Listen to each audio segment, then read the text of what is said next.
Broadcast is now starting. All attendees are in listen-only mode. Hi all, good evening.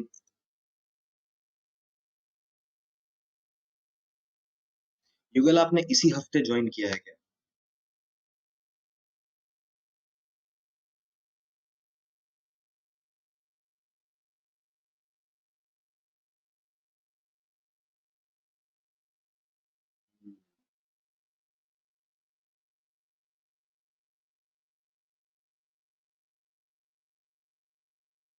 शुरू में थोड़ी दिक्कत हो सकती है युगल आपको,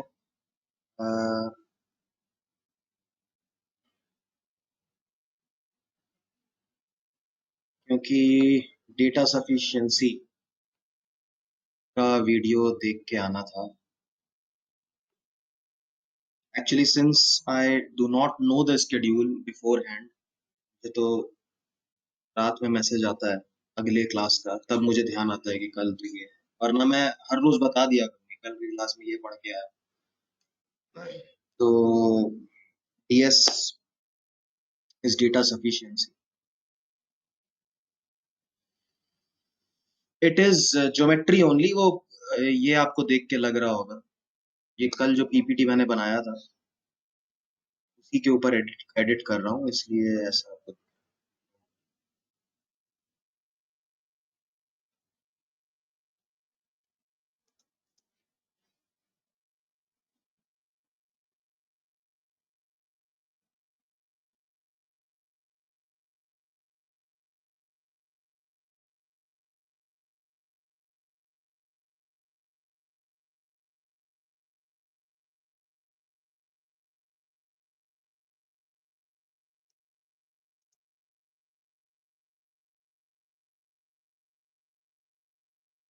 ये लो, खुश. ज्योमेट्री डीएस लिखने लगा. सर्च एंड डिसेस नहीं है आज.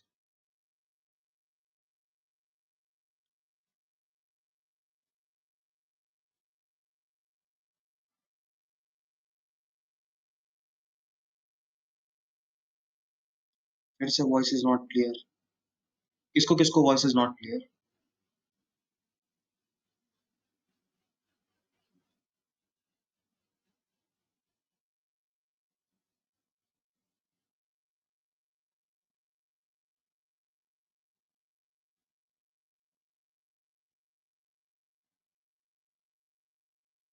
नहीं नहीं, it is not an MDC session. MDC session होता तो everybody would have been invited.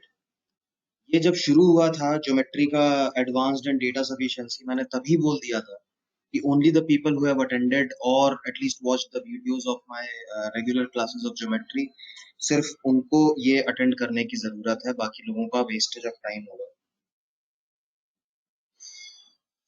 तो इट इज सो.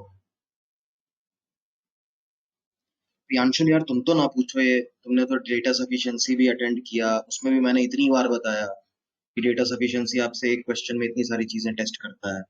और आपने डीएस का ज्योमेट्री भी एक सेशन लिया, अभी दूसरा तीसरा सेशन है data. I hope, I think मैंने बहुत बार बताया है. हालांकि if I remember correctly, data sufficiency के आपके यहाँ बहुत कम क्वेश्चंस हो पाए थे because there were a lot of doubts. So हाँ, इनफ क्वेश्चंस नहीं कर पाए थे हम जिसमें ये बात एकदम से निकल कर सामने आए कि what data sufficiency tests that other question types do not. चलो कोई बात नहीं, करते हैं आज. शुरुआत में थोड़े आसान रहेंगे क्वेश्चन लाइक दिस, और धीरे धीरे टफ करेंगे. Most of the questions that are being done today मैंने बस देखे हुए हैं कि आज करूंगा, मैंने किए नहीं है पहले से. Even I will be doing them first.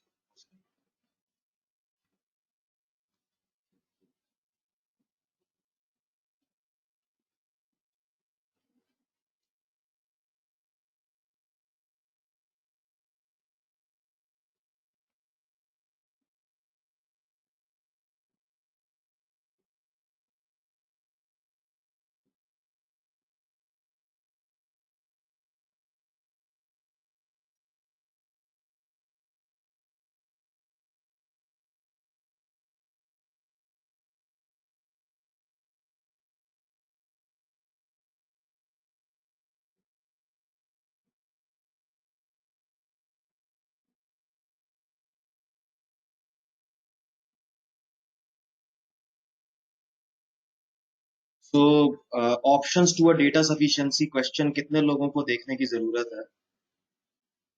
यार ये सब देख के आना चाहिए आपको यार। हर बार अगर हम डेटा सफिशिएंसी के ऑप्शंस ही डिस्कस करेंगे पहले आधे घंटे, तो फिर क्या फायदा है? मतलब सेशन रिकॉर्ड होता है, आपको मिलता है, इस सबका तो कोई फायदा ही नहीं हुआ ना फिर। अगर आप क्लास में बार बार पूछोगे कि ऑप्शंस क्या होते हैं डेटा सफिशिएंसी, चलो जो लोग नए हैं उनकी बात अलग है, बट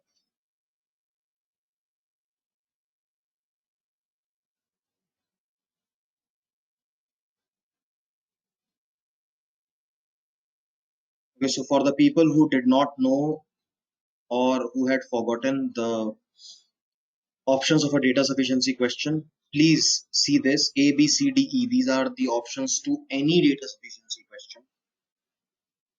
ठीक है, वैसे तो एग्जाम में जब भी आएगा या आता है तो ऊपर लिखे होते हैं ऑप्शंस, लेकिन यहाँ पे हर क्वेश्चन में बार बार सेम ऑप्शन में नहीं लिख रहा हूँ। आप इसका प्लीज स्नैपशॉट ले लीजिए और इसी के अकॉर्डिंग आपको क्वेश्चन का आंसर देना है।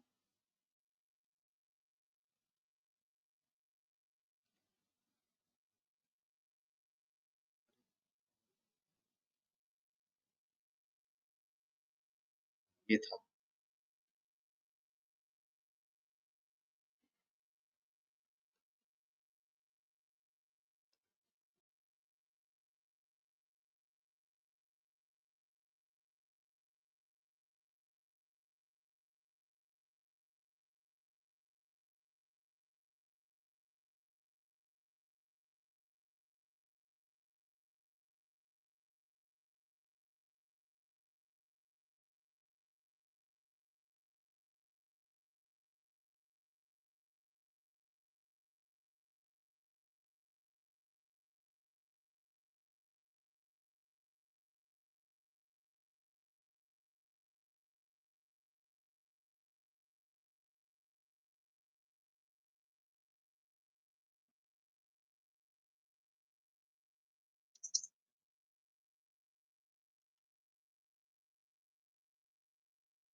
चलिए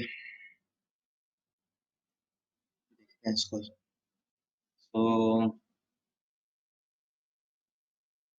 क्या ऑप्शंस आपने दिए? E, B, A, C. So D means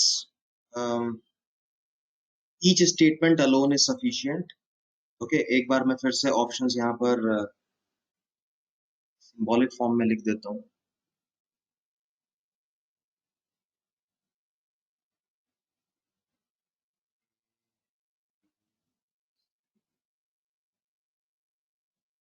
So first option is the answer when you can see that the question can be answered using statement 1 alone, but not by statement 2 alone.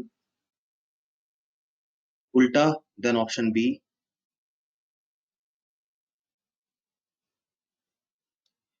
Option D is the answer when either statement alone is sufficient. चाहे तो पहला पकड़ लो वो answer दे देगा, नहीं तो दूसरा पकड़ लो वो भी आंसर दे देगा. C is your answer when no statement alone can answer the question, but together they can answer the question. E, nothing can be done, question cannot be answered even after combining the two statements.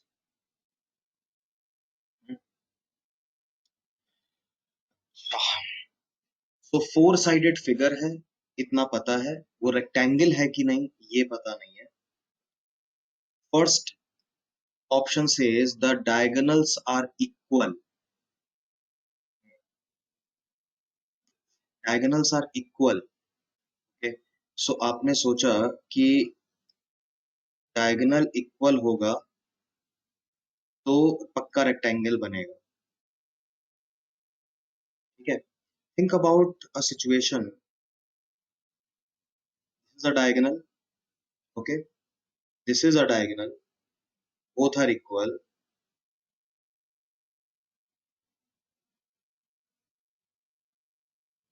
ऐसा भी तो हो सकता है दोनों diagonals equal है, this is equal to this and this is equal, this part is equal to this part, still it is not a rectangle, नहीं हो सकता। थिंक अबाउट दिस, ये एक डायगोनल है, ये एक डायगोनल है, ये चारों साइड को मिलाओ, ये भी तो फोर साइडेड फिगर बनेगी काइट, ये तो रेक्टेंगल नहीं है, क्या कहते हैं, not sufficient, the diagonals are perpendicular to each other. Okay, if diagonals are perpendicular to each other, it gives you a an idea, or rather, it forces you to think that it could be a square now, and so what? Square is also a rectangle, and or it could be a rhombus now. So diagonals perpendicular है तो वो rhombus हो सकता है, square हो सकता है।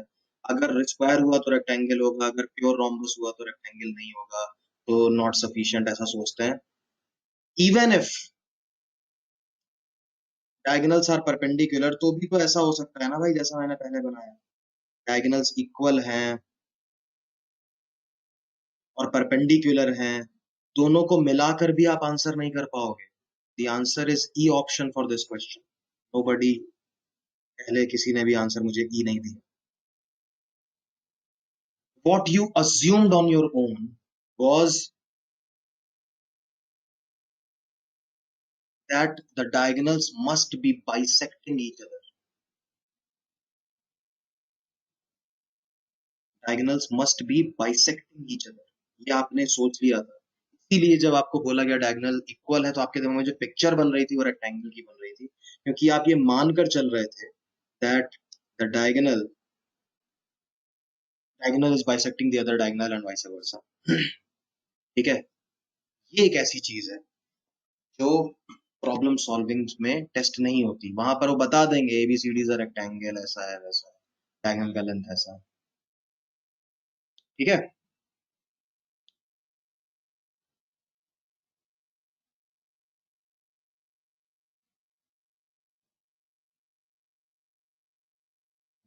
diagonals can be equal and diagonals can be perpendicular yet not making a rhombus। ठीक है, चलिए ये देखिए, ये तो काफी आसान क्वेश्चन है।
सत्यम, ऐसा नहीं है कि in rectangle the diagonals do not intersect, it's that they may not intersect, और rather don't call it intersect, call it bisect.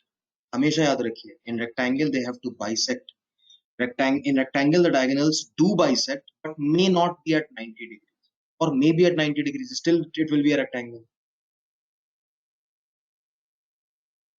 Again, the choice of your words, do not, should not be, it's very strong, keep it flexible, may not, could not be, may not be rectangle। ठीक है, तो ये जो हम जिन words के साथ सोचते हैं ना, वैसे ही हमारा विचार बनता है, इसलिए आपसे बोल रहा हूँ।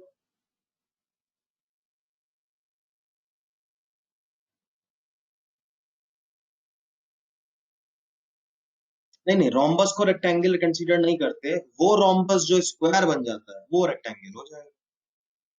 रेक्टेंगल का बेसिक कैरेक्टरिस्टिक प्रॉपर्टी है कि चारों एंगल्स 90 है, बाकी सारी चीजें उसकी वजह से हो जाती है, जैसे डायगोनल्स का इक्वल होना, बाइसेक्ट करना, आमने सामने की साइड्स का बराबर होना।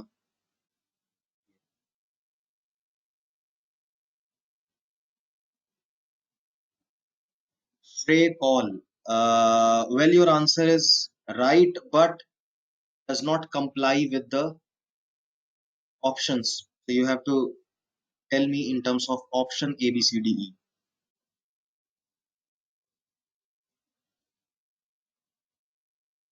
ये देखिए, ये ऑप्शंस थे ना आपके, A B C D E, इनके टर्म्स में आंसर दो।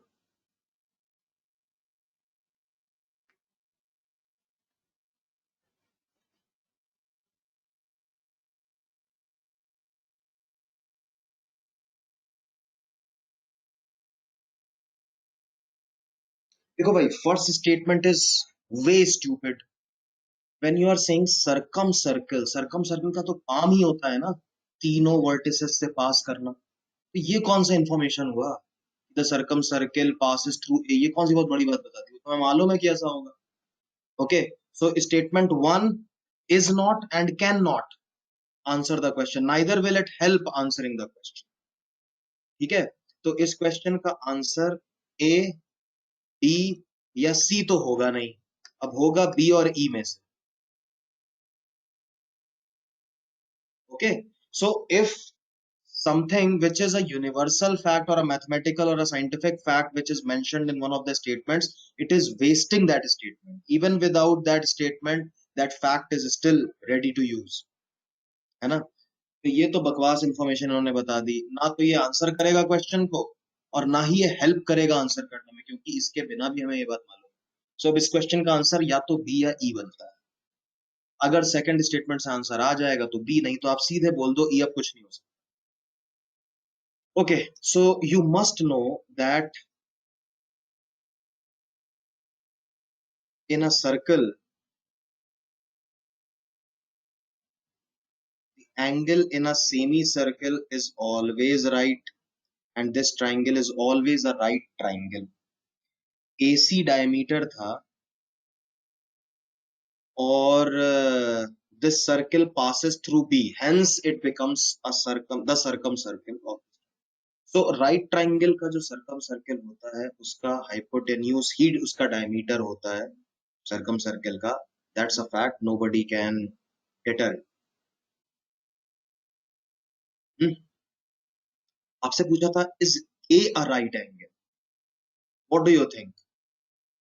You say no, A is not a right angle, B is the right angle, और एक ट्रायंगल में दो राइट एंगल तो हो नहीं सकता। हमें नहीं मालूम ए कौन सा एंगल, एक्यूट एंगल है for sure, but what is the value I don't know, but I know for sure that it is not going to be a right angle. So you, by saying that no, it is not a right angle, you are actually answering the question, and you answered the question using statement 2 alone, so B is the answer.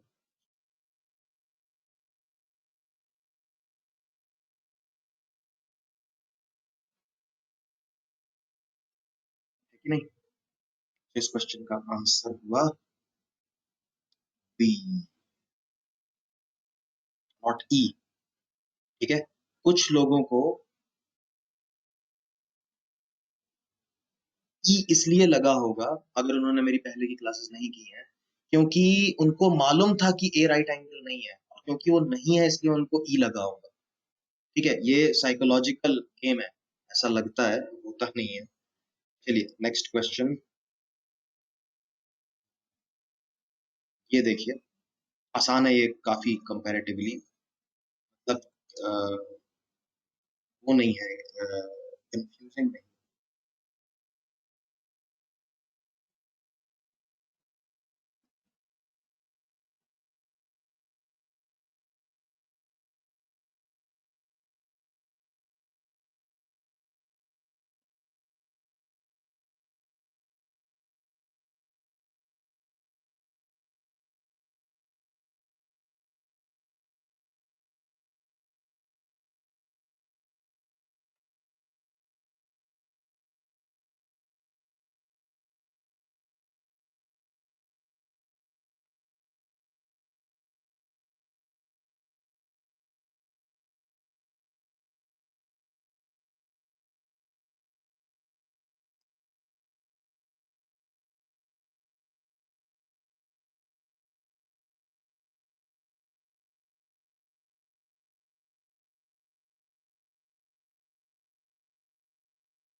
चलिए, good that most of you are answering this correctly.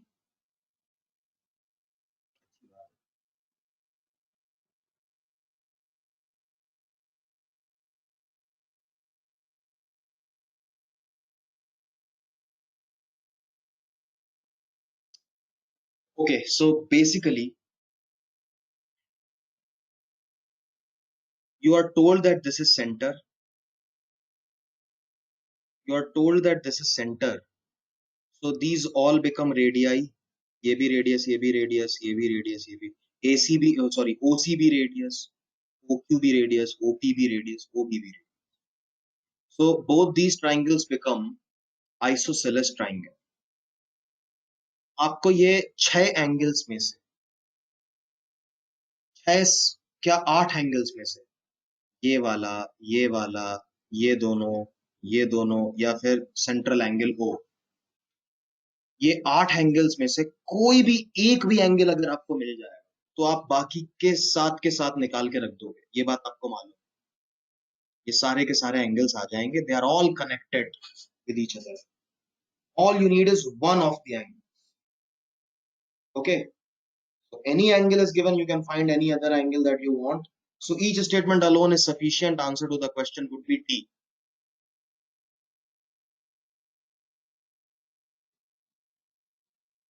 ठीक है, अब अगर आप detailing में जाएं कि मैंने जो बोला या जिस हिसाब से मैंने आंसर फाइनल मार्क कर दिया डी, उसमें कहीं कोई नंबर्स का तो यूज किया नहीं. आई डिडंट इवन सी कि कौन सा एंगल दिया था, क्या दिया था, उससे हमारा जो एंगल पूछा गया है उसका क्या वैल्यू है, क्या जरूरत है हमें. It's a data sufficiency question. Again this is a skill which is not tested in the problem solving question. वहां पे आपसे वैल्यू पूछा जाता है, आप वैल्यू निकालते हो, ऑप्शन में ढूंढते हो, मार्क करते हो, तब जाके दम लेते हो.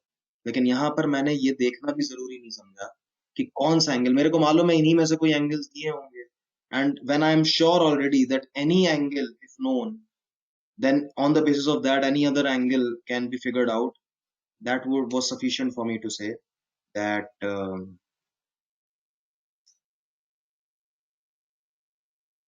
सेंटर एंगल नहीं बताया होता, मतलब सेंटर एंगल नहीं बताया होता मतलब अभिषेक कौन सा एंगल नहीं बताया होता. अच्छा, सेंटर नहीं बताया होता, हाँ फिर तो बहुत पंगा हो जाता, फिर तो कुछ नहीं कर सकते, फिर तो सर्किल होने का कोई फायदा ही नहीं हुआ था. अगर आपको यही नहीं बताते कि वो सेंटर है, फिर क्या फर्क पड़ता है कि ये सर्किल के अंदर है या नहीं.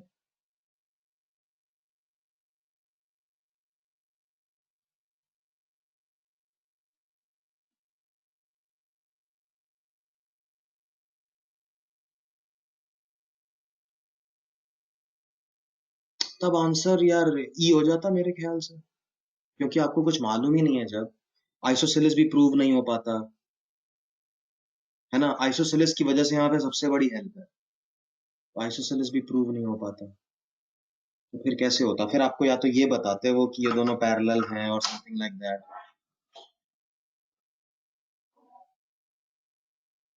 Okay, done with this. वैसे मैं आपको एक बार बता दूं for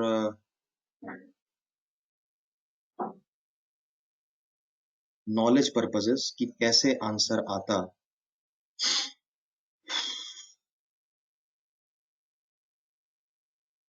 So A is 60 degree for statement. If A is 60, this is 120, this is 120. Okay, these two are equal, hence these two would be 30 each. Okay, second statement, B is 30. So this is 30. If this is 30, this is 30, this has to be 120. फिर से वही सारी चीजें आ गई. So करने में मतलब 10 ही second और लगते हैं, लेकिन पॉइंट इसकी क्यों किया जाए, क्या फायदा. फिलहाल आंसर डी है. D means either statement alone is sufficient.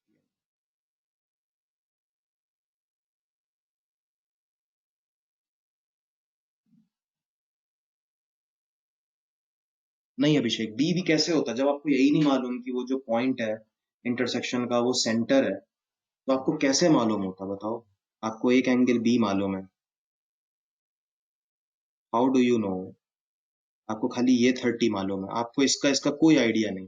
हाँ ये जरूर है कि this and this are equal, but how आपको ये भी नहीं मालूम कि ये लाइन इसके पैरेलल है कि नहीं, कुछ भी तो नहीं मालूम है, कुछ नहीं बता पाते हम।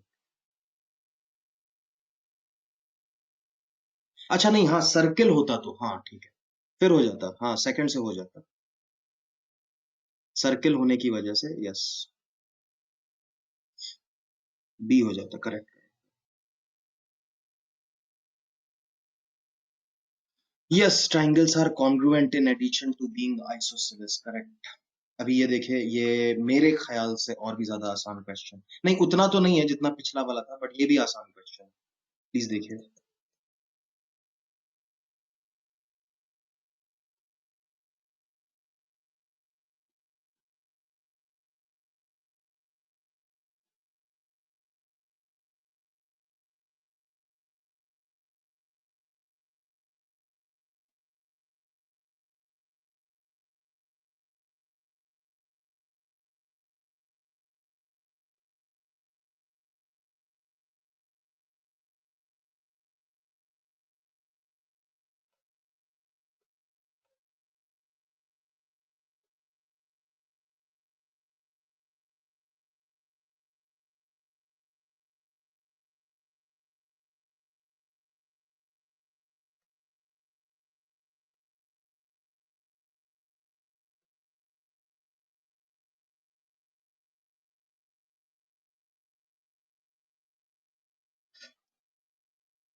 बहुत कम आंसर है भाई ऐसे।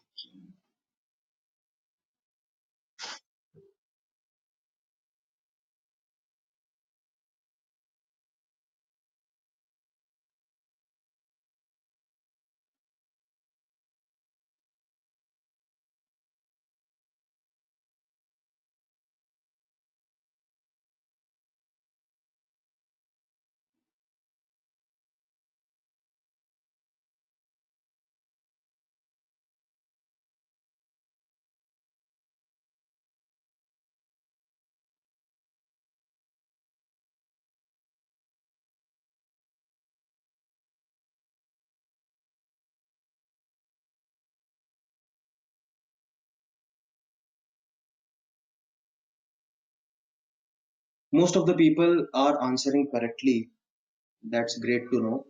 कुछ दो चार लोगों का इधर उधर गड़बड़ हो रहा है आंसर, लेकिन ठीक है, इसी के थ्रू रिवीजन हो जाएगा।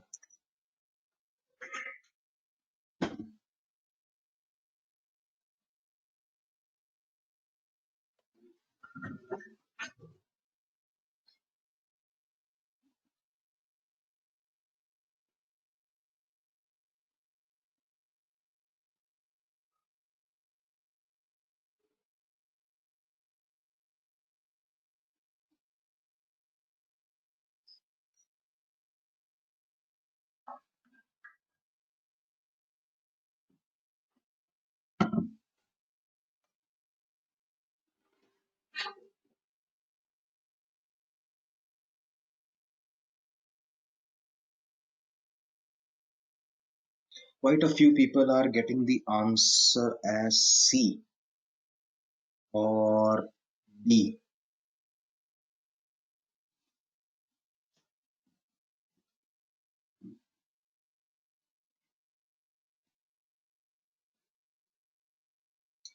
Okay, what do we know even before looking at the statements? We know that this is 45 degrees. We also know that this is 60 degrees, and this is obviously, okay. We have two famous triangles about which we know the ratio of sides already. We know that both these triangles are connected by the way that BD is a common side to both. Okay. तो आपको ये दोनों triangles में से किसी की भी एक भी साइड अगर दी हो, तो आप बाकी सारी साइड्स निकाल लेंगे, और आपसे जो भी पूछा गया है regarding triangle ABC you can figure out. So यहां पर आपको एडी बता दिया है, दिस इज 2 और वॉट एवर, ये आ गया तो ये आ जाएगा, उससे ये आ जाएगा, जब ये आ जाएगा तो उससे ये वाला साइड आ जाएगा, डीसी आ जाएगा, सब कुछ आ जाएगा। So statement 1 alone sufficient. Since it is a data sufficiency question, I don't care about really finding out what are the numbers. So statement 1 alone sufficient. My answer can be either A or D now. और यही दोनों options मुझे सबसे ज्यादा दिखे हैं. Now, second statement.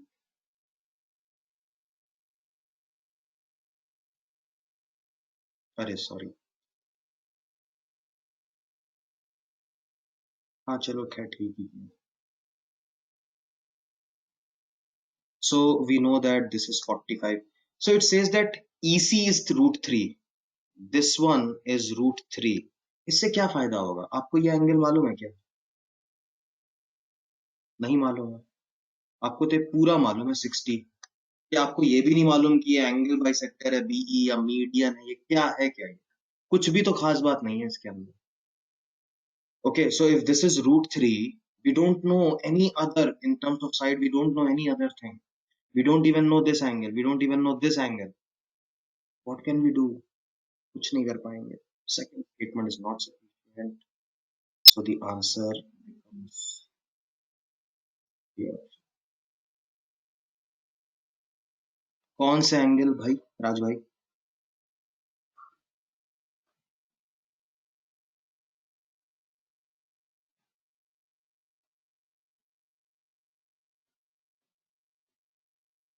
कौन से एंगल?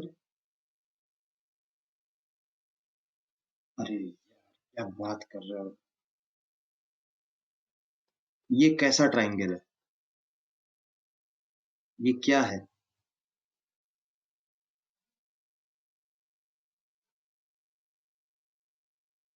हम्म. हम्म. चलिए. नेक्स्ट. About polygon.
काफी शॉकिंग है मेरे लिए. Because a lot of people are answering A, B, C kind of options.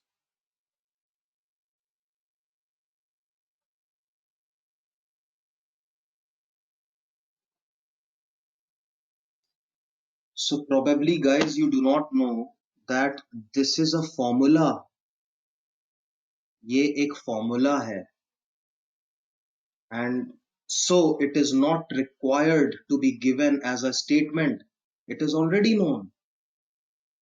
या चलो अगर आपने इसको कंसीडर किया भी, माना कि ये स्टेटमेंट आपको नहीं मालूम था, आपको इसने बताया, तो भी after this how could you figure out the number of sides?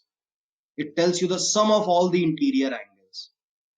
कहीं आपको ऐसा तो नहीं लग रहा है कि आप इसको इक्वल टू 360 रख दोगे और फिर n का वैल्यू आ जाएगा?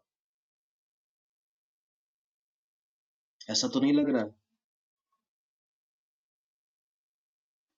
ऐसा तो नहीं लग रहा है कि आप ये इक्वल टू 360 रख देंगे और फिर n का वैल्यू आ जाएगा? भैया 360 पॉलीगॉन का नहीं, क्वाड्रिलेटरल के इंटीरियर एंगल्स का सम होता है. पेंटागन में वो चीज 540 हो जाती है, हेक्सागन में 720 हो जाती है, हेप्टागन में 900 हो जाती है, and so on. So as you increase one more side to the polygon, 180 degrees सम हो जाता है, increase हो जाता है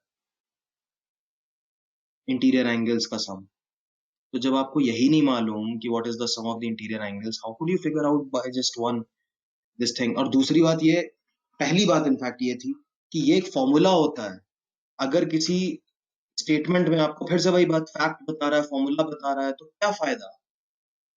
वो वेस्ट है. In fact A D C are the first options that should be cut, discarded. अब इसका आंसर फिर से वैसे ही बी और ई की तरह, बी और ई में से होगा. और क्योंकि एक रेगुलर पॉलीगॉन है, there could be only two different angles. सारे इंटीरियर एंगल्स बराबर होंगे, सारे एक्सटीरियर एंगल्स बराबर होंगे, and each interior plus each exterior angle will make 180 degrees. This is something भूल गए हैं आप बिल्कुल. तो अगर आपको दोनों में से एक भी पता चलता है तो दूसरा पता चलता है, and then you can probably figure out कि इनफैक्ट आपको तो यहाँ सीधे पता चल जाएगा. कैसे पता चलेगा वो बता देता हूँ. So 360 degree by each exterior angle is the number of sides. Sum of the exterior angle fixed होता है 360, इंटीरियर एंगल बढ़ता जाता है. Okay, so from here you can figure out that it is a hexagon. So statement 2 alone is sufficient. Answer is B. Okay, so sum of all the exterior angles of a polygon is 360 degrees. Sum of all the interior angles of a polygon is 180 degree into n minus 2, where n is equal to number of sides. Okay, in case of regular polygon, n is equal to 360 by e. ठीक है, and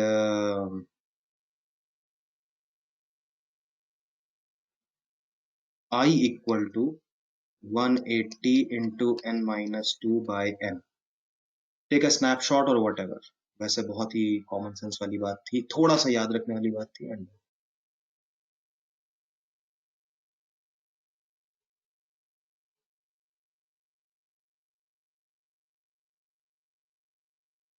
Shashi Ranjan Pandey, जब किसी एक statement से answer आ जाता है तो need खत्म हो जाती है दोनों स्टेटमेंट्स को कंबाइन करने वाली.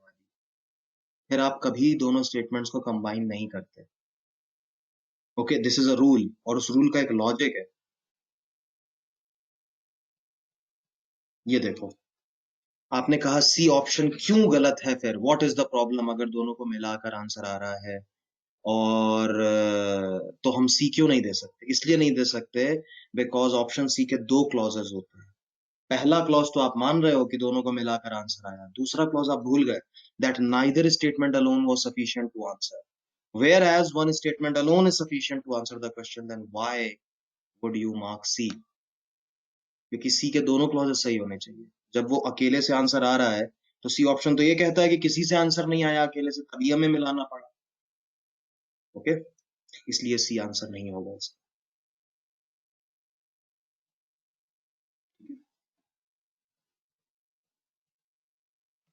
चलो ये देखो, ये क्वेश्चन थोड़ा सा बेहतर है as compare to the other questions. आराम से ध्यान से देखिए, थोड़ा वक्त दीजिए इसको।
कहो भाई, क्या कहना है आप लोगों को?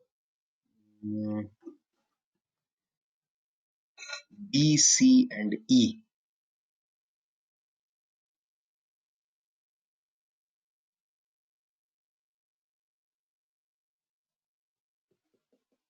A also. Somebody said A also.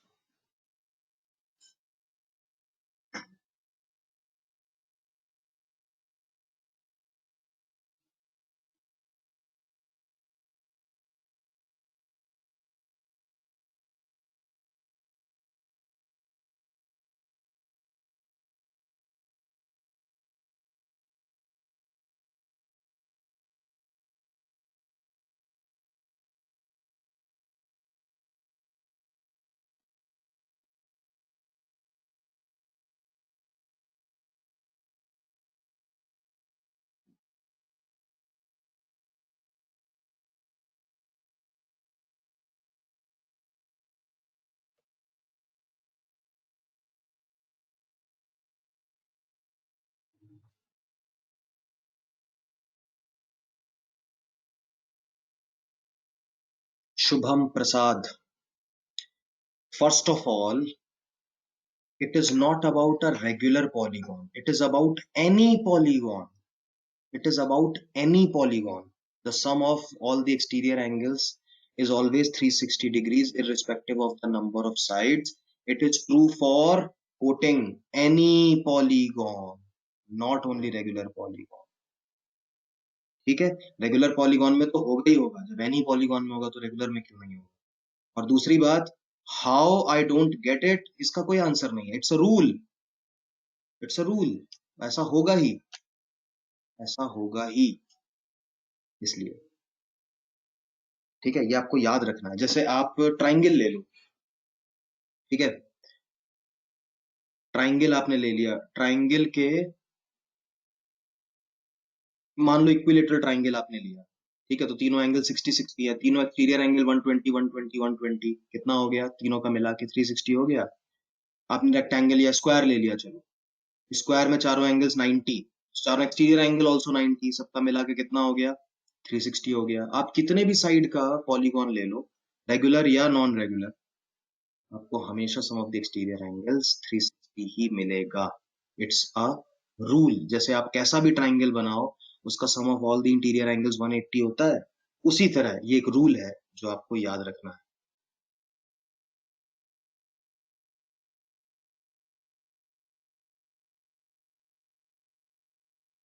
Okay, अब एक बात समझिए यहां पर। So when it's a right angle triangle, ठीक है, चलो दूसरी जगह समझाता हूँ।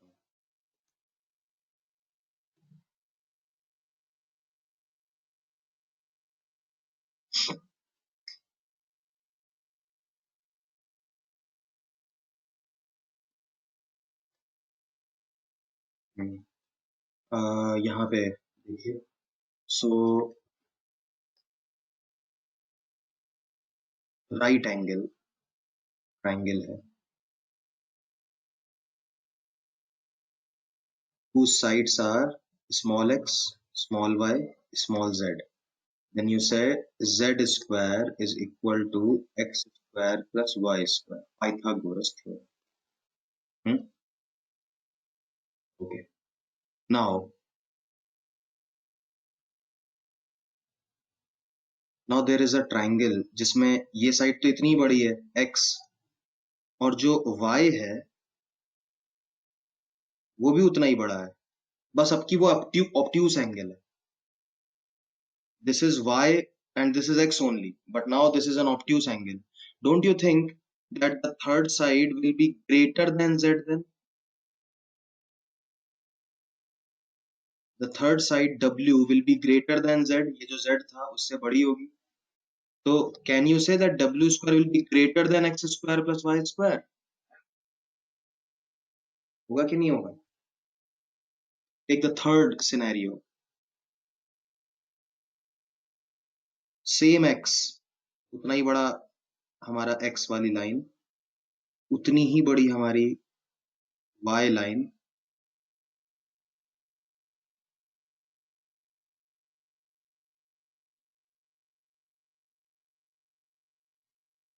ओके। तो ये y ही है, ये x ही है, लेकिन अब ये एंगल जो है वो छोटा हो गया,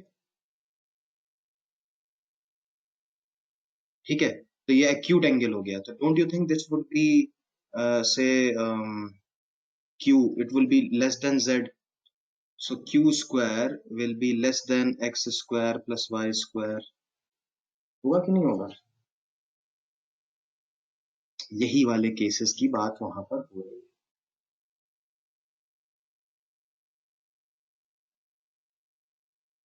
नहीं अभिषेक, उल्टा बोल रहे हैं आप।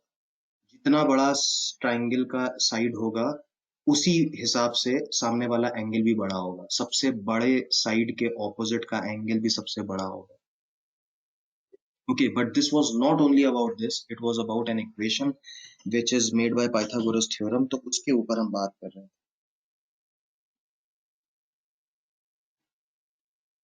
ठीक है। चलिए अब देखते हैं कि ये कौन सी बात कर रहे थे।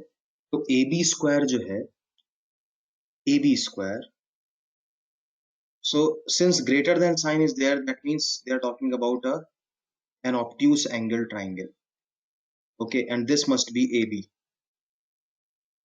AB square is greater than, so C is obtuse, C is greater than 90, यहां से आपको ये पता चलता है। लेकिन क्या स्मॉलेस्ट एंगल पता चलता है? You know it is between A and B, it is one of A and B, but do you know which one? No. So is this sufficient? No, statement one alone is not sufficient. चलिए दूसरी बात वो करते हैं कि B C square is smaller than, okay, B C square is smaller than, which tells you that A is an acute angle, This tells you that A is smaller than 90. Okay, so इन्होंने बोला BC square is smaller than AB square plus AC square. तो इससे पता चलता है A is acute angle. But does it tell you that which is the smallest angle? It could be A itself, और हो सकता है कभी कभी ऐसा भी होता है कि तीनों एंगल्स ट्राइंगल के एक्यूट हैं, एक 80 है, एक 70 है, एक 30 है, एक 80 है, एक 60 है, एक 40 है। तो आप क्या स्मॉलेस्ट एंगल बता सकते हैं? नहीं। अगर आप दोनों बातों को कंबाइन कर देते हैं, ओके, तो इससे पता चलता है कि सी ऑब्ट्यूस है, तो ए तो पक्का एक्यूट होगा ही। ये कौन सी बड़ी बात इन्होंने बता दी। तो हम तब भी नहीं बता पाएंगे कि ए और बी में से कौन ज्यादा छोटा है। So answer to the question is E option. एक बार देख लो।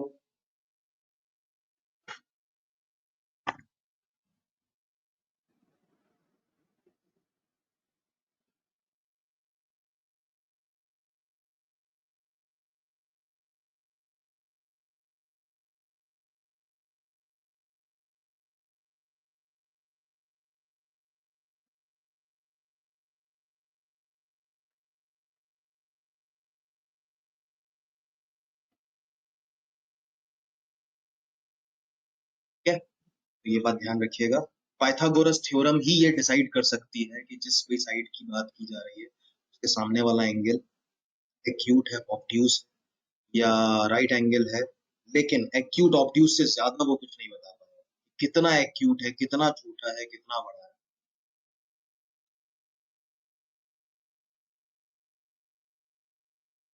पार्ट 2 में आपको ये पता चल रहा है बीसी, बीसी जो है वो एंगल ए के सामने वाली बात होगी। BC must be in front of angle A. ठीक है Anushka, BC must be opposite to angle A. तो बीसी स्क्वायर अगर छोटा है बाकी दोनों के सम ऑफ द स्क्वायर से, यानी कि एंगल ए जो सामने वाला एंगल है वो 90 तो नहीं है, 90 से छोटा होगा, तभी बीसी स्क्वायर छोटा पड़ गया। तो 90 से छोटा एक्यूट एंगल है, आपको इतना पता चल रहा है, सिर्फ इतना पता चल रहा है दैट ए इज एक्यूट। लेकिन एक्यूट एंगल है मान लिया, तो इससे ये कैसे पता चलेगा कि which is the smallest angle of the triangle? ये नहीं मालूम चलेगा। कभी कभी ऐसा भी तो होता है कि तीनों एंगल एक्यूट हैं और तीनों बराबर है, जैसे कि इक्विलेटरल। कभी कभी ऐसा भी होता है तीनों एंगल एक्यूट हैं और आइसोसेलेस ट्राइंगल है, तो स्मॉलेस्ट एंगल ये हो सकता है, वो हो सकता है। कभी कभी स्केलिन ट्राइंगल में तीनों एंगल एक्यूट होते हैं। You never.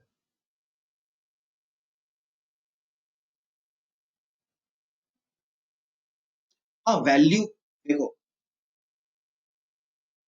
वैल्यू तो पूछी भी नहीं है ना हमसे। हमसे तो पूछा है बस साइड का नाम बता दो, इज इट ए बी और बी सी, सॉरी एंगल का नाम बता दो, इज इट एंगल ए और बी और सी। लेकिन आपको तो वो भी तो नहीं पता चल रहा।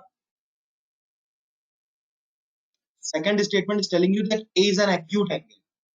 All I am saying is, despite being an acute angle, A could be the largest angle of the triangle, or medium angle, median angle of the triangle, or the smallest angle of the triangle. All the three possibilities are there. Even if we combine the two statements, first said that C is obtuse, which implies that A and B are acute. तो फिर second से तो हमें यही पता चल रहा है कि A is acute, तो कोई हेल्प तो मिली नहीं हमको। So we are as clueless as we were in the first statement or we were in the second statement. So we have no idea. Answer is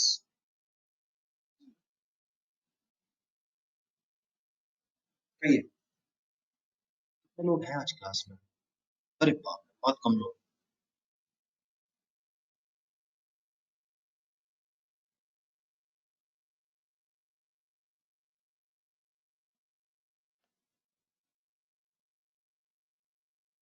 क्यों है कम लोग? दो तीन रीजंस हैं। एक तो ये कि ज्योमेट्री से हार मानना सबसे आसान चीज है। बहुत इजीली लोग ज्योमेट्री से हार मान लेते हैं कि ज्योमेट्री का क्वेश्चन तो हम देखते ही छोड़ देंगे, कोई बात नहीं, बाकी क्वेश्चन से हम डील कर लेंगे। ज्योमेट्री तो इस सेशन में, इस सीजन में नहीं कर पाएंगे। ये हर साल का खेल है, हमेशा ऐसा हो। दूसरा, जब मैंने बोल दिया था कि भाई पिछला रिपीट रिवाइज करके आना, देख कर आना क्लास में, वरना डिप्रेशन होगा, समझ में नहीं आएगा। कई सारे लोग विश्वास नहीं करते पुराना पढ़ने में, वो नया पढ़ने में विश्वास, इस वजह से वो रिवाइज करके नहीं आएंगे। तो कुछ लोग ऐसे होते हैं जो सोचते हैं कि हमने एक टारगेट बनाया है कि हम ब्लॉक XYZ कंप्लीट करेंगे तभी कुछ और छुएंगे, तब तक हम ना कोई दूसरा सब्जेक्ट पढ़ेंगे ना हम कोई दूसरा कुछ करेंगे, चाहे क्लास में कुछ भी चल रहा है, इसलिए नहीं करते। कुछ लोग ये सोच के कि चलो एक काम करते हैं, आज जरा घूम आते हैं, वीडियो तो मिल ही जाएगा। तो ये बहुत सारे नाना प्रकार के व्यक्तित्व के लोग।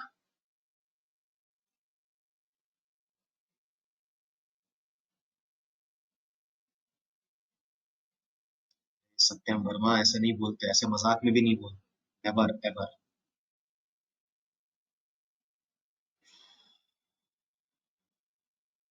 कोरोना में कहा, अरे कई सारे लोग जब भयंकर लॉकडाउन था तब भी घूमने निकल जाते थे, अब तो खैर बहुत आजादी है। बेस्ट तरीका क्या रहेगा किस चीज का? चंदन सिंह, किस चीज का तरीका पूछ रहे हो?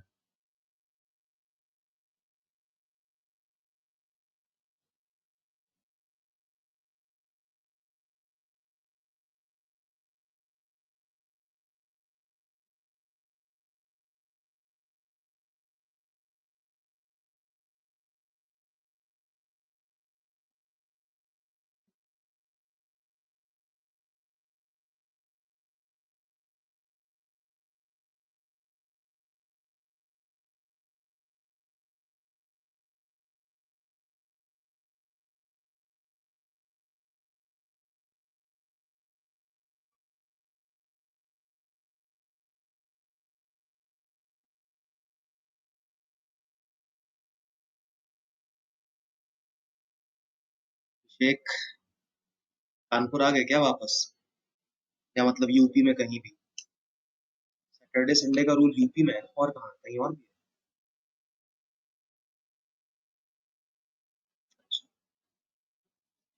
Anyway, I think this is the second easiest question of the day. आज हमने जो भी क्वेश्चंस अभी तक किए हैं उनमें से ये सेकंड इजिएस्ट क्वेश्चन है।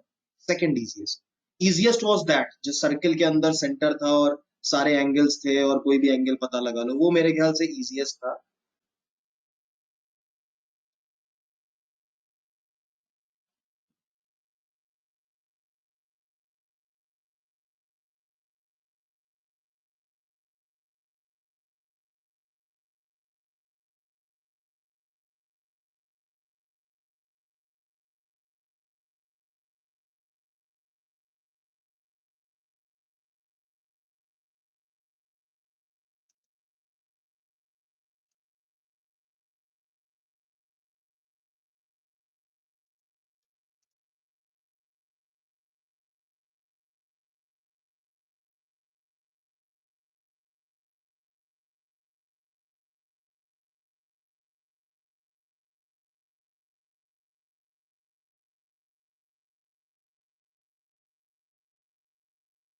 Okay, the first statement tells you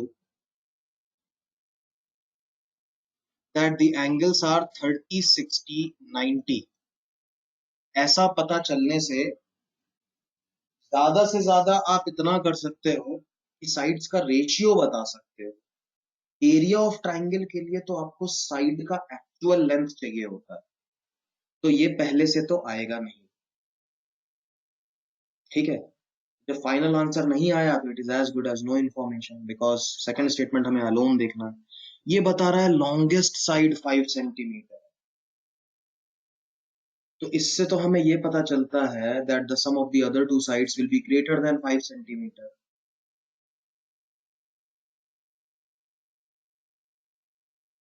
ठीक है, अब कितना भी हो सकती है, बाकी दोनों साइड तो 100 100 भी हो सकती है, तो उससे तो और नहीं पता चल रहा है कुछ, लेकिन अगर हम दोनों को मिला देंगे तो काम बन जाएगा, बिकॉज पहले स्टेटमेंट से आपको साइड्स का रेशियो तो मालूम ही था, अब आपको एक साइड भी मालूम है, उससे आप दूसरी साइड भी निकाल लोगे, तीसरी भी निकाल लोगे, सब निकाल लोगे, आंसर आ जाएगा option C is the answer. Anushi, आपको ई क्यों लग रहा है, प्लीज टेल मी।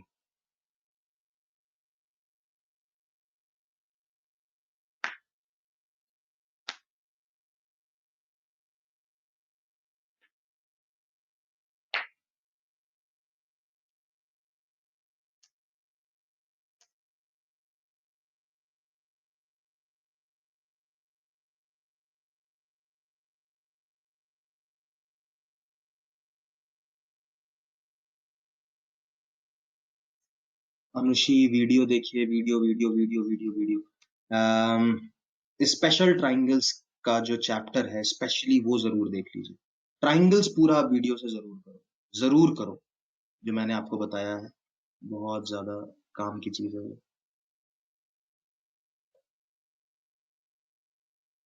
ये भी काफी आसान क्वेश्चन है।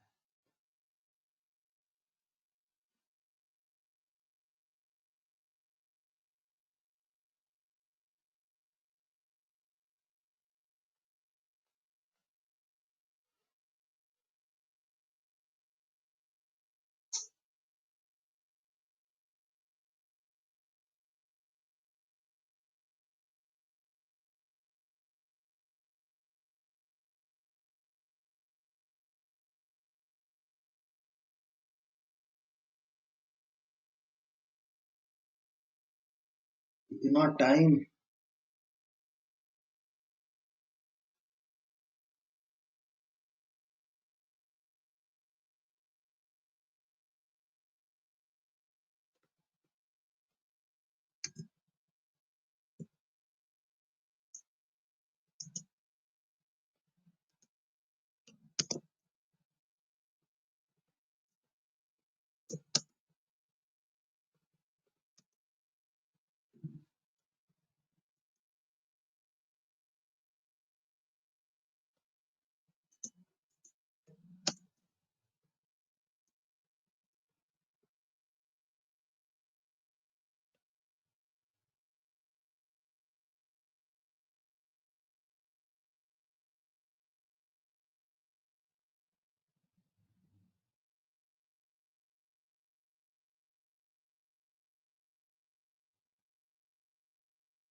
अरे बाप रे, A B C D E पांचों ऑप्शन आ गए इस क्वेश्चन में, तो गजब।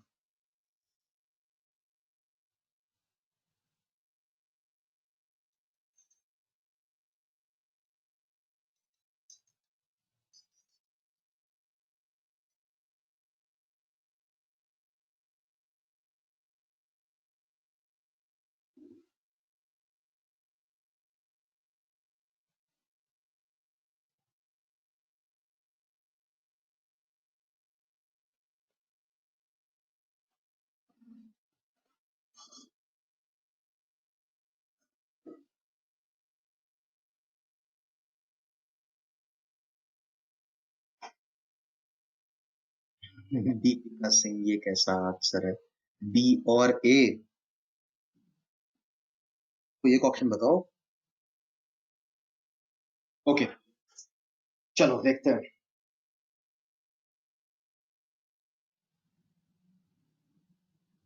ABC is a triangle. So one equation is automatically inherently on your mind that angle A plus angle B plus angle C is equal to 180 degree. एक equation तो आपको पहले से मालूम।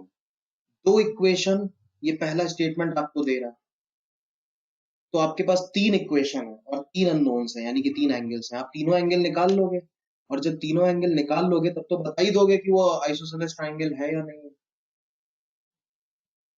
समझे? जब आपके पास तीनों एंगल आ जाएंगे तब तो आप बता ही दोगे भाई कि वो आइसोसेलेस ट्राइंगल है कि नहीं है। So first statement is sufficient. Again, if you realized that I did not actually work out to find कि क्या कितने डिग्री है और तब प्रूफ करूं और तब बोलूं, मैंने बस ये देखा एक इक्वेशन, दो इक्वेशन और तीसरी इक्वेशन तो मेरे दिमाग में है। ये एंगल, ये एंगल, ये एंगल, तीनों का सम 180 degree. So I have three equations and three unknowns, I can figure out the value of each angle. और जब वैल्यू आ ही जाएगा तब तो मैं देख के बता ही दूंगा कि आइसोसेलेस है कि नहीं है। हाँ या ना आंसर तो मिल ही जाएगा 100%। सो फर्स्ट स्टेटमेंट इज सफिशिएंट।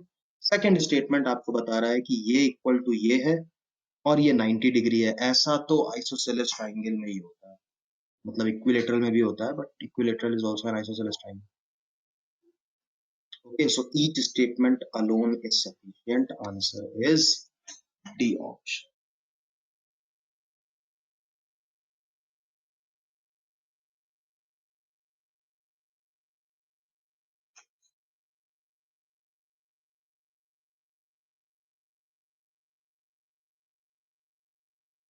ठीक है, रही बात फर्स्ट ऑप्शन, फर्स्ट स्टेटमेंट की, तो मैं एक बार आपको प्रूव कर देता हूँ, दिखा देता हूँ। तो BAC आपको 50 डिग्री दिया हुआ है, और ABC यानी कि this one minus this one is 30, and you know B minus C 30 बता रहा है, और B प्लस C आपको मालूम है 130 है, तो यहाँ से आपको B आ जाता है 80 और C आ जाता है 50। ये 50 हो गया, B 80 हो गया। अब आप बोलोगे कि 50-50, इसका मतलब हाँ ये आइसोसेलेस ट्रायंगल है। तो यार इतना काम किए बिना भी आप बोल सकते थे, जब आपको मालूम था कि एंगल आ जाएंगे, और तब हाँ या ना जो भी है मैं बता दूंगा। That is enough.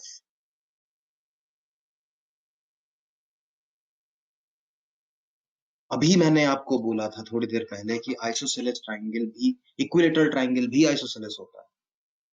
So isosceles is the superset, equilateral triangle is a subset. Like rectangle is the superset and square is a subset.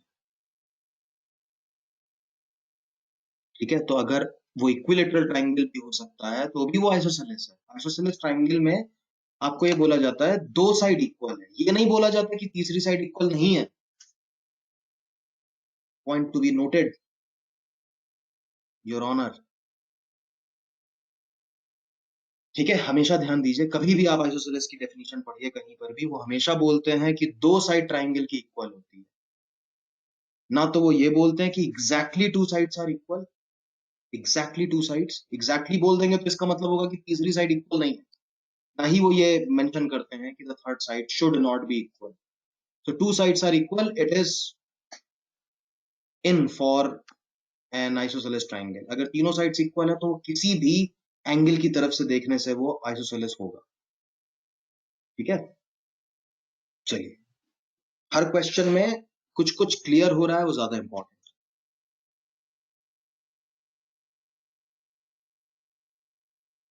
हाँ रुशल, सही कह रहे हो। एक अभी एक न्यूज आई थी ना कुछ दिन पहले, योर ऑनर बोलने पर उसने वो कर दिया था। Correct, I also got reminded of that.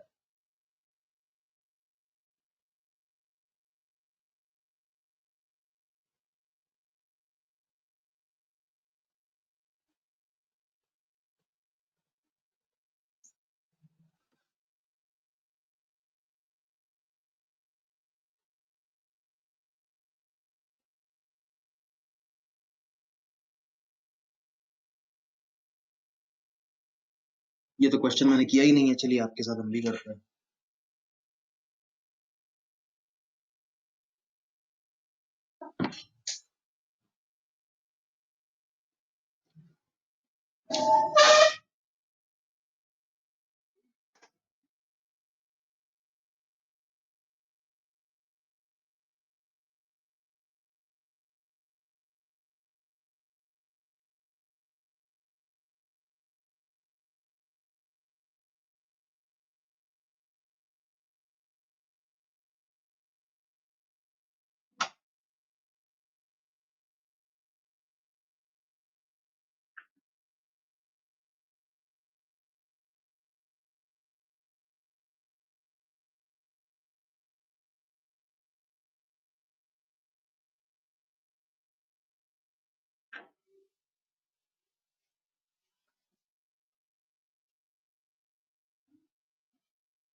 आसान था भाई।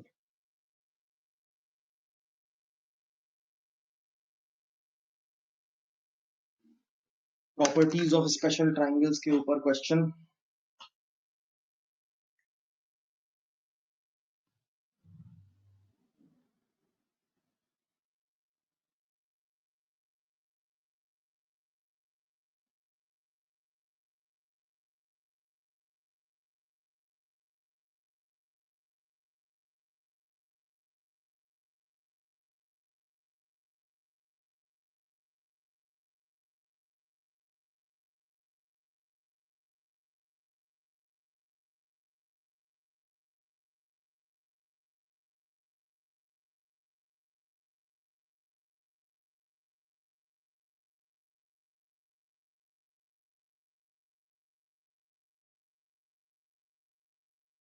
आंसर डी है, करेक्ट।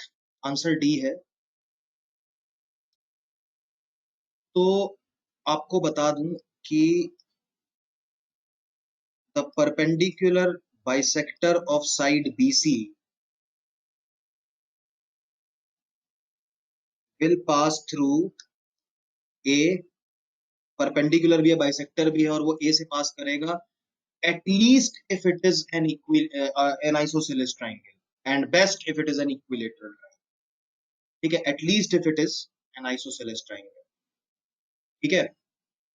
हाँ, चलिए अब पहला स्टेटमेंट देखते हैं। पहला statement says AC equal to BC। तो यहाँ पे AC की जगह BC लिख दूं तो क्या आएगा? AB is also equal to BC and AC is also equal to BC। तो AB भी BC के बराबर है और AC भी BC के बराबर, तो इक्विलेटरली प्रूव हो गया, फिर तो सब कुछ हो जाएगा भाई उस ट्राइंगल में। First is sufficient, answer can be A और D। सेकंड कह रहा है AB equal to AC which guarantees that at least this is an isosceles triangle for sure. और मुझे इसी एंगल के लिए आइसोसेलेस चाहिए था, इन्हीं दोनों साइड्स के लिए, because only then will the perpendicular bisector of BC pass through A। So answer इसका, सॉरी, D हो जाएगा। D option will become the answer to the question।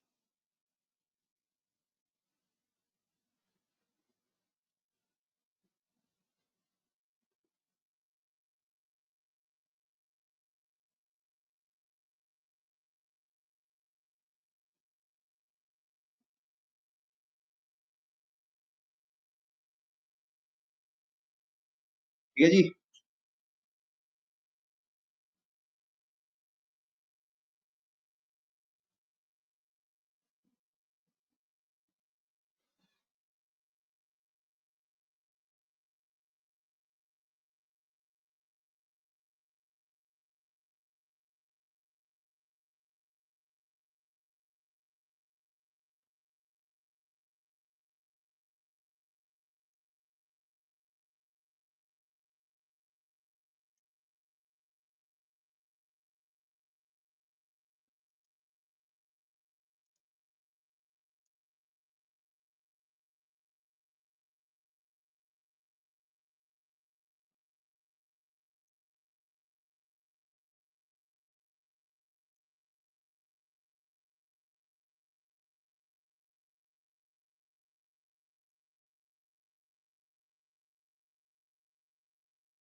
सब कुछ कंसीडर करना है चंदन सिंह, सब कुछ कंसीडर करना है, जो कुछ हो सकता है सब कंसीडर करिए और फैक्ट्स के साथ उसको इंफॉर्मेशन के साथ मिलाकर देखिए कि उस चीजें उस तरह से सेटिस्फाई हो रही है नहीं हो रही।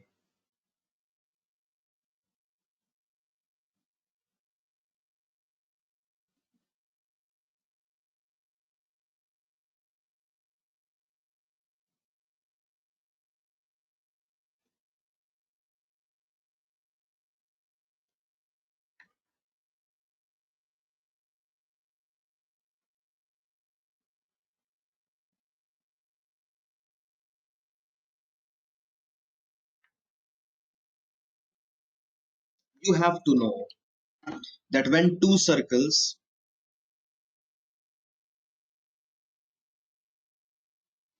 touch each other externally,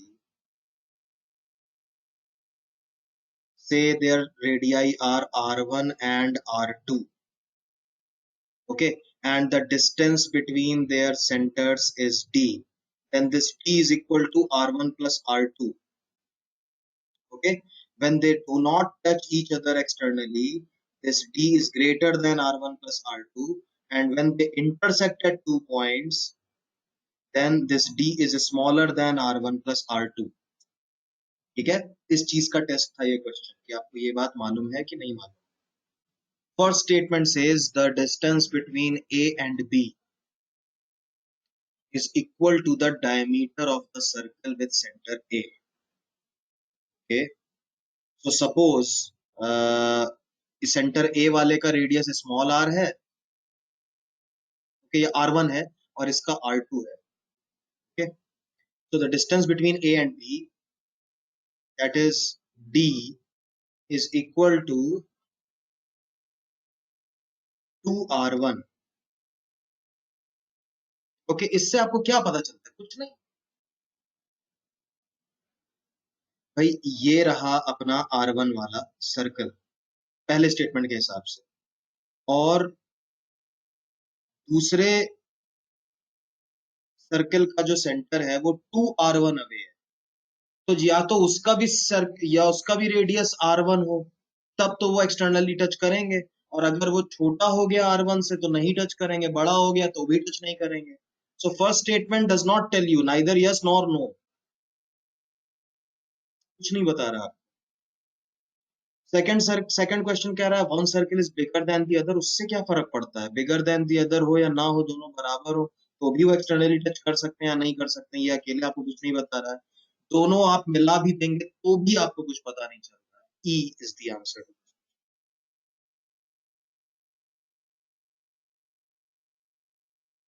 दोनों से भी नहीं पता चल रहा हो तो ई ऑप्शन आंसर हो जाता है। ओके, दोनों से क्यों नहीं पता चल रहा है, इन्होंने बोला कि जो डिस्टेंस बिटवीन द सेंटर्स है वो 2 times the radius of the first circle. तो भाई ठीक है, मान लिया कि ये अपना R1 वाला सर्कल था इतनी ही दूर, यानी कि R1 के ही डिस्टेंस पर ये दूसरे सर्कल का भी सेंटर है, लेकिन सेंटर ही तो है ना, दूसरे सर्कल का भी रेडियस R1 है ये तो बताया नहीं।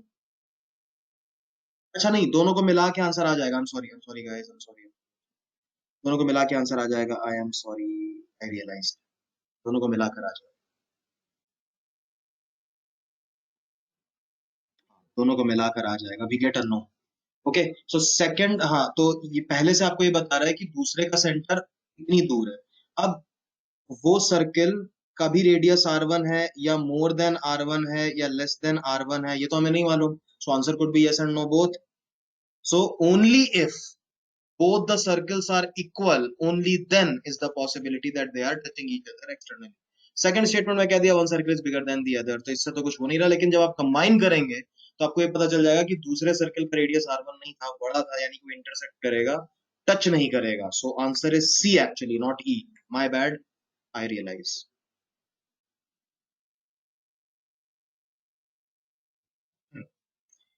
Okay, so C is the answer because you get the answer as no after combining both the statements, and no is also an answer।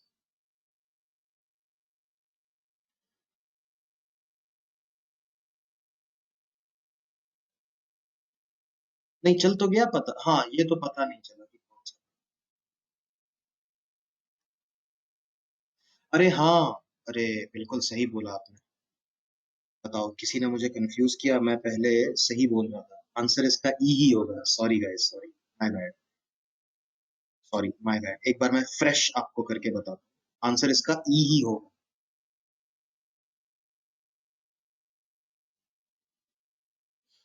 नहीं नहीं, आंसर ई नहीं होगा, आंसर सी होगा भाई, मेरे को माफ। आंसर इसका सी ही होगा। मयंक गर्ग, आंसर सी होगा, कंफ्यूज मत करो मेरे को। मैं तुम्हारे नाम पे पिघल जाता हूँ हर बार। मेरा भी नाम मयंक है, मुझे लगता है सही बोल रहे हो। आंसर इसका सी होगा। So after combining both the statements, you are sure that the two circles are not touching each other externally. Answer C होगा, फाइनल आंसर। ओके, तो एक बार मैं फिर से शुरू से बताता हूँ आपको, और सारी सिचुएशंस को। तो मान लीजिए कि ये सर्कल अपना पहला सर्कल है, सेंटर ए वाला सर्कल है। ये सेंटर ए वाला सर्कल है, इसका रेडियस आर है। इतनी ही दूरी पर, यानी कि आर की दूरी पर, दूसरे सर्कल का सेंटर है, that is B. Now that circle could be bigger, smaller, or equal in radius as compared to the first circle. Hence, the answer could be yes or no, both. Second statement, anyway, is absurd. Alone is not telling you anything. If you combine both the statements, one thing that you get to know that दोनों circle बराबर नहीं है, and this was the only condition. R1 R2 बराबर होते सिर्फ और सिर्फ तब आपका आंसर यस होगा, नहीं तो आपका नो होना पक्का है। तो ये जानने की एक्चुअली जरूरत नहीं है कि कौन सा सर्कल बड़ा है, कौन सा सर्कल छोटा है। अगर दूसरा वाला सर्कल छोटा होगा तो भी आपका आंसर नो है, दूसरा वाला सर्कल बड़ा होगा तो भी आपका आंसर नो। सर्कल्स इंटरसेक्ट कर रहे हैं या नहीं कर रहे हैं ये आपको पता नहीं चलेगा, लेकिन टच नहीं कर रहे हैं ये आपको पक्का पता चल रहा है। आंसर इज सी।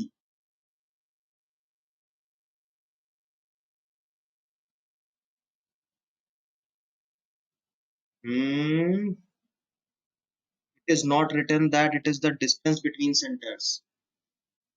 वो लाल अब आंखें खोलो, पानी लाई हूं मुंह धो लो। ये देखो, ये देखो, ये और ये देखो।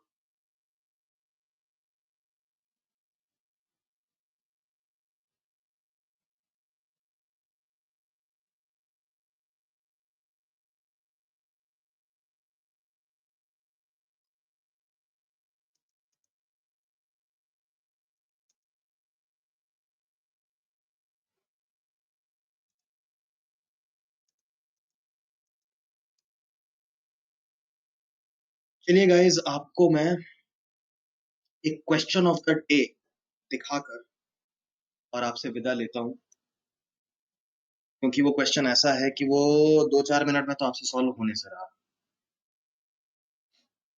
तो वो दिखा करके,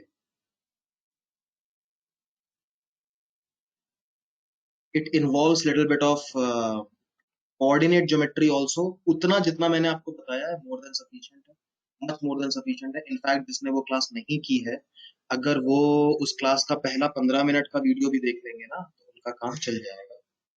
ऐसा क्वेश्चन है ये। मेन इसके अंदर ज्योमेट्री ही है, कोऑर्डिनेट का बस।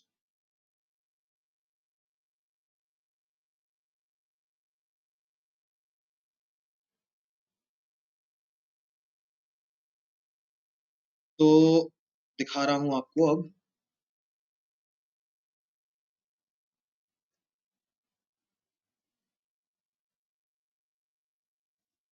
ये देखो, ये ऐसा क्वेश्चन है कि ये 2-3 मिनट में किसी भी प्रेशर के अंदर तो आप आंसर सही ला ही नहीं पाएंगे। तुक्का लग जाए वो बात अलग है, कॉन्फिडेंस के साथ श्योर शॉट आंसर बहुत मुश्किल।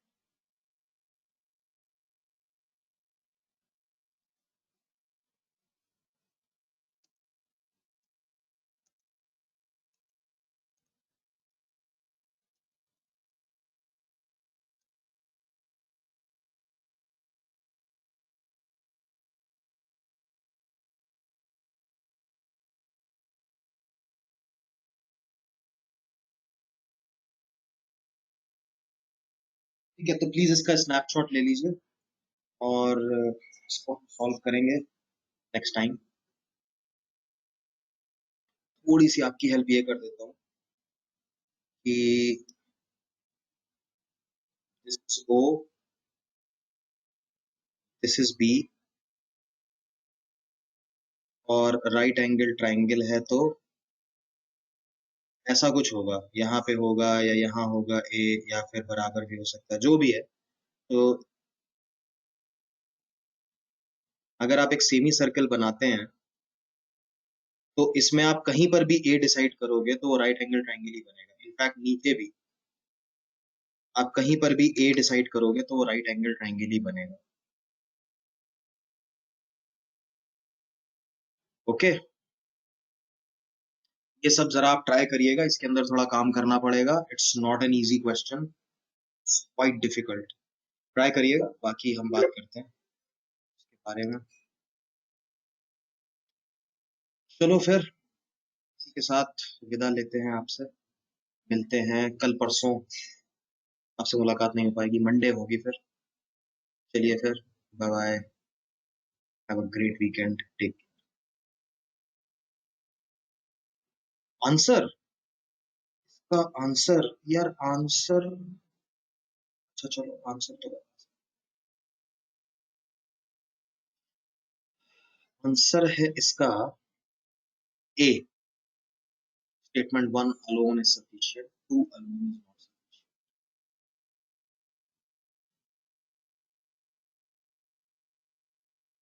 ए ऑप्शन, फर्स्ट ऑप्शन।